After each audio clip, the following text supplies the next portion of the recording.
Hemos comenzado nuestra peregrinación hace ya muchos días, llevamos 2 semanas, o sea que es un tiempo considerable para tener, confío, el alma bien, pero el cuerpo agotado.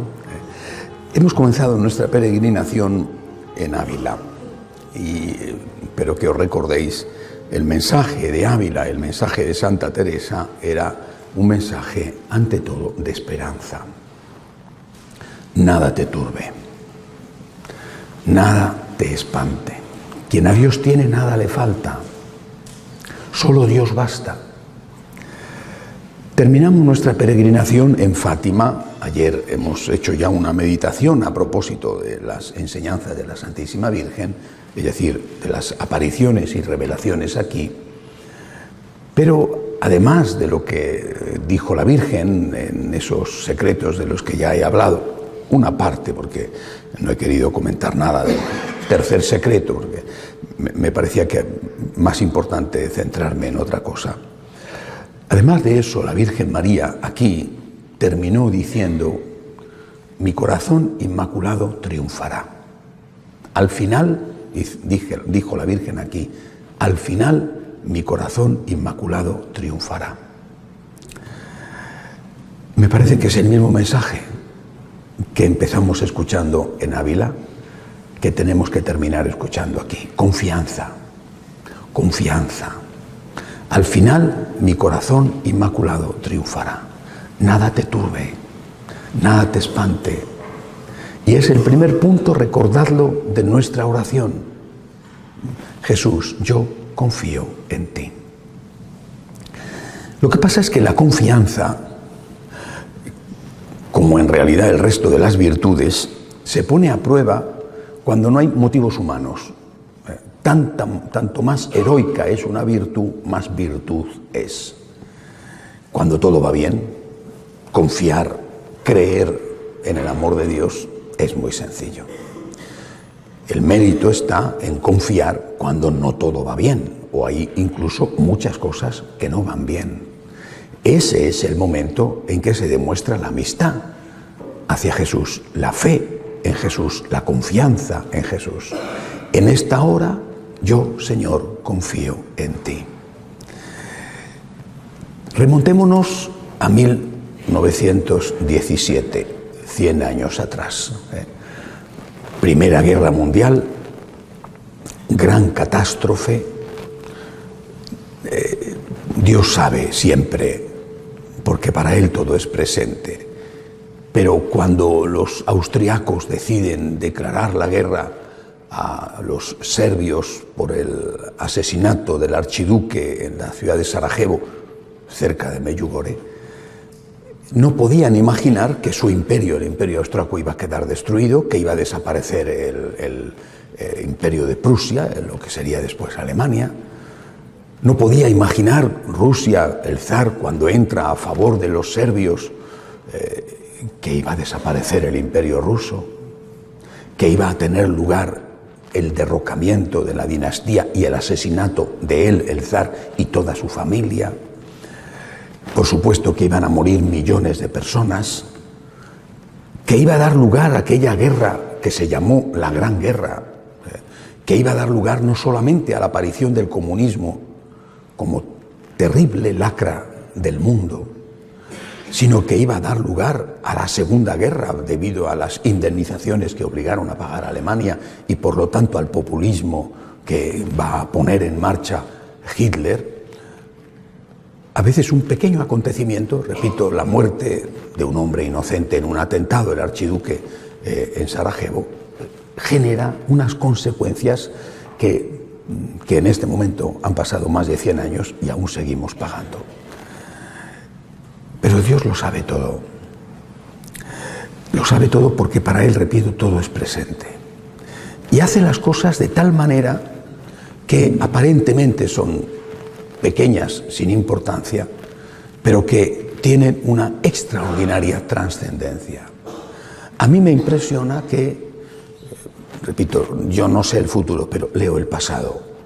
El pasado lo leo porque está en los libros de historia. A mí me impresiona mucho que muy poco antes de que empiece la Segunda Guerra, que empieza por la invasión de los comunistas y de los nazis sobre Polonia, los dos, mucha gente que ignora la historia y que solo lee periódicos, dice que la Segunda Guerra Mundial la empezó Hitler. Mentira. La invasión de Polonia tuvo lugar a la vez por Hitler y por Stalin, unos por el este y otros por el oeste, porque previamente, habiendo sido enemigos acérrimos Hitler y Stalin, habían hecho un pacto. Y en ese pacto, la cláusula secreta era el reparto de Polonia. Poco antes de que empiece la guerra, 1 de septiembre de 1939, poco antes de que empiece la guerra, 2 años antes, nuestro Señor se aparece a una monja, nada más aparentemente insignificante comparado con los grandes juegos de la política mundial. Mientras Hitler está armándose, se ha anexionado ya Austria, le han dejado apoderarse de la mitad de Checoslovaquia, donde estaban las minas de hierro que necesitaba para producir armamento. El Señor está preparando su camino. Y como si nada, una cosa, repito, insignificante para el mundo, se aparece a una monja, Faustina Kowalska, en un pequeño monasterio en Polonia. Polonia que una vez más va a ser sacrificada, pero sacrificada cruelísimamente. Se aparece a una monja. ¿Y qué le va a decir a esta monja?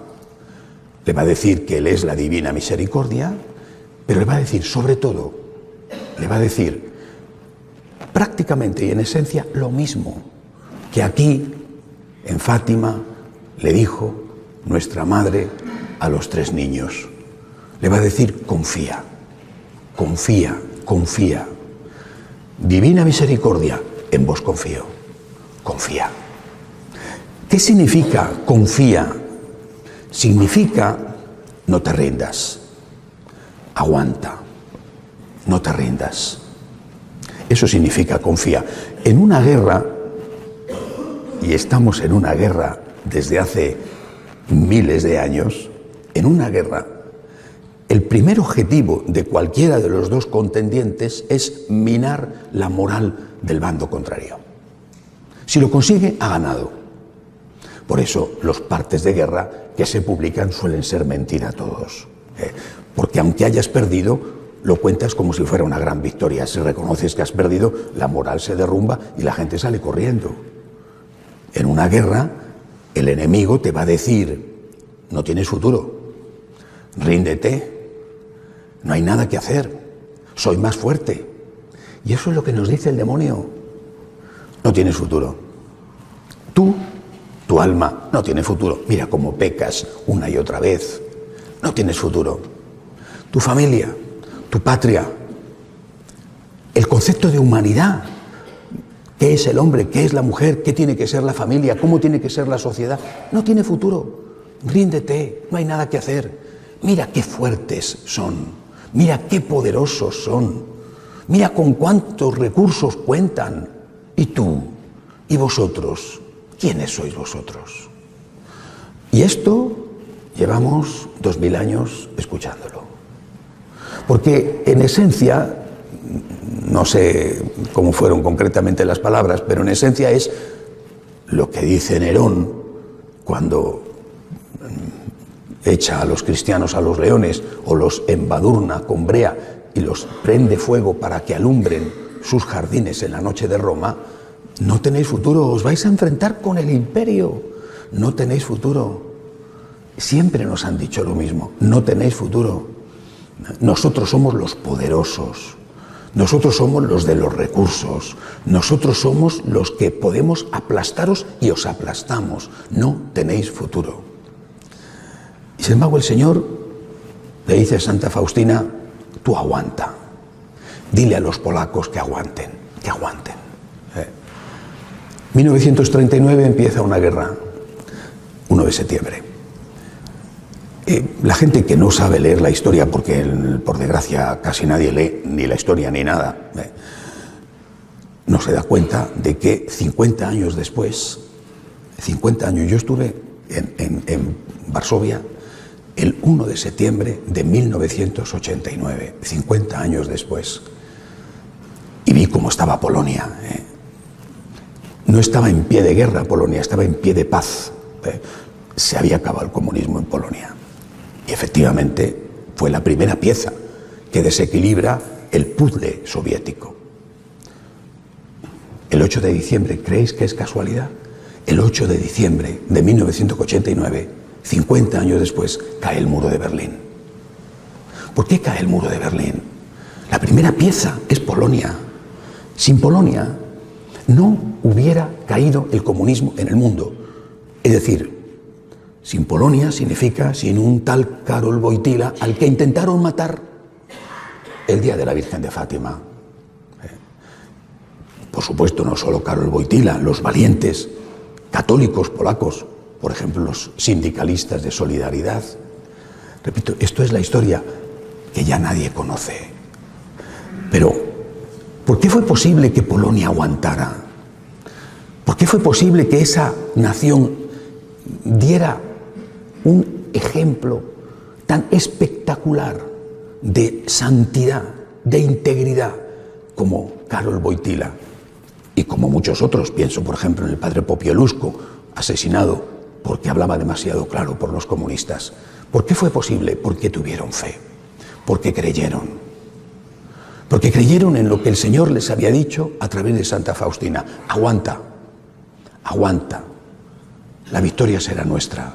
Aunque ellos tengan todo, nosotros tenemos a Dios y tenemos la verdad. Aguanta, aguanta, la victoria será nuestra, aguanta. Y aguantaron. ¿Y de qué manera aguantaron? Es un ejemplo todavía hoy, es quizá el único país en el mundo que sigue aguantando el acoso no ya hoy del comunismo, sino el acoso del secularismo. Yo creo que este es el mensaje que hoy tenemos que escuchar aquí, final de nuestra peregrinación, y es el mismo mensaje que os quise decir en Ávila cuando empezamos. Aguanta, no te rindas, lucha, porque la victoria es nuestra. Eso no significa que no vamos a tener dificultades, que no vamos a tener que pagar un precio, naturalmente, de todo tipo, dificultades en tu cuerpo, dificultades en tu espíritu, dificultades en tu familia, por supuesto que sí, es una guerra. Y muchos caerán, muchos cayeron, pero la victoria será nuestra. Lo que tenemos que hacer es aguantar, confiar en Dios y aguantar. Confiar que el Inmaculado Corazón de María al final triunfará. Y que eso en lo que nosotros creemos, ese concepto de hombre que viene revelado por Dios y que está escrito en la naturaleza humana, ese concepto de familia, ese concepto de sociedad, pero también ese concepto de iglesia, eso es lo que sobrevivirá. Cuando a tu alrededor, dentro de la iglesia, fuera de la iglesia, miras y te pones nervioso, es normal, eres un ser humano, ¿no? ¿Cómo no te va a afectar? Pero recuerda entonces estas palabras: en ti confío. Yo sé que, Señor, tú vas a ganar. En ti confío, no me rindo, sigo adelante. Repito, quisiera que esta fuera la última meditación de este viaje, de esta peregrinación a nuestras raíces. Confiamos en Dios. En Dios hemos puesto nuestra esperanza. En Dios estamos seguros.